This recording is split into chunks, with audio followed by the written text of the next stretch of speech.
पुरुषस्त्वन्य परमात्मेत्युदाहृत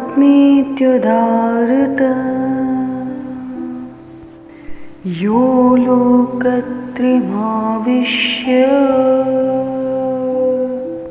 बिभर्तव्य य ईश्वरः बिभर्तव्य य ईश्वरः।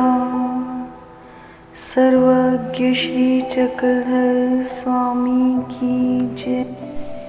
पिछले कुछ भागों में हमने जाना तीनों दृष्टांतों के बारे में, और आज हम जानेंगे दृष्टांत स्तोत्र में वर्णित दार्शनिक सिद्धांत।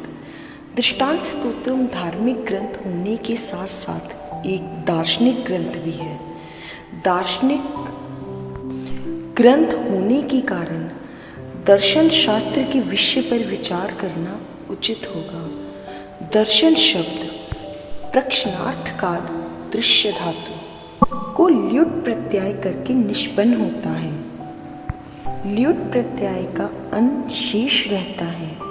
ल्युट प्रत्यय तीन अर्थों में प्रयुक्त होता है: भाव, करण एवं अधिकरण।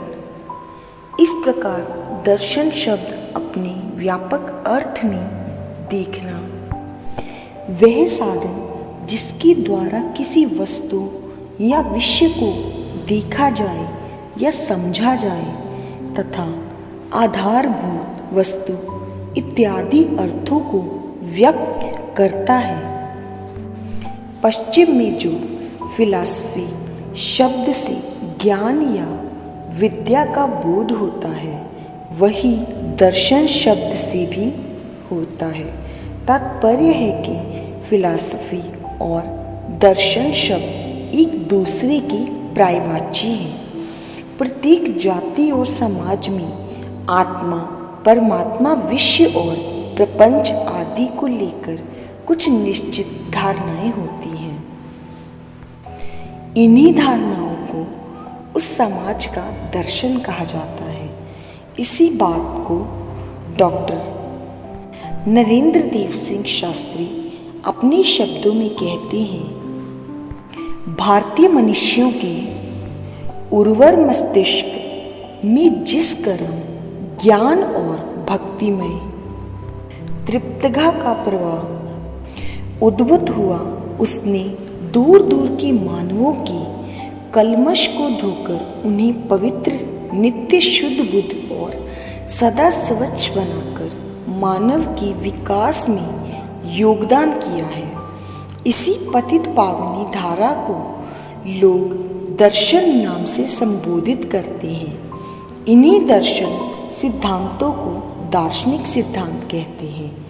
लोगों में यह तथ्य प्राय दृष्टिगोचर होता है कि एक ही वस्तु एक सी परिस्थिति में अनेक लोगों के द्वारा साक्षात्कृत होकर एक ही बनी रहती है।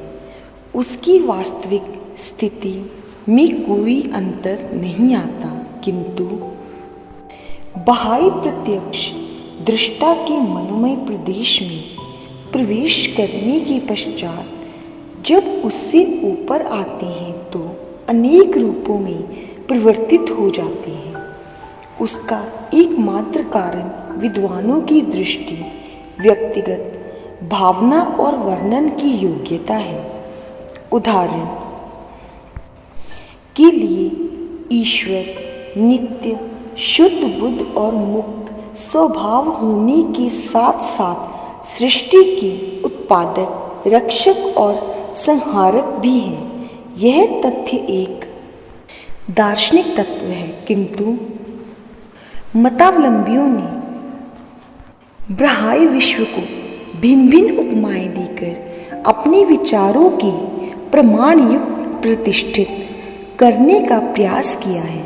जैसे विश्व के उत्पादक के रूप में ब्रह्मा को, पालक के रूप में विष्णु को और संहार के रूप में रुद्र को प्रतिष्ठित किया है।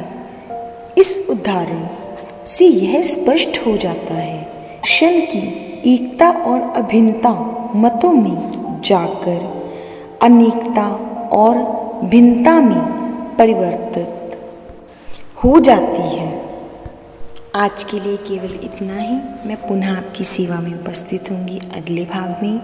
तब तक के लिए सादर दंडवत प्रणाम। जय श्री कृष्ण।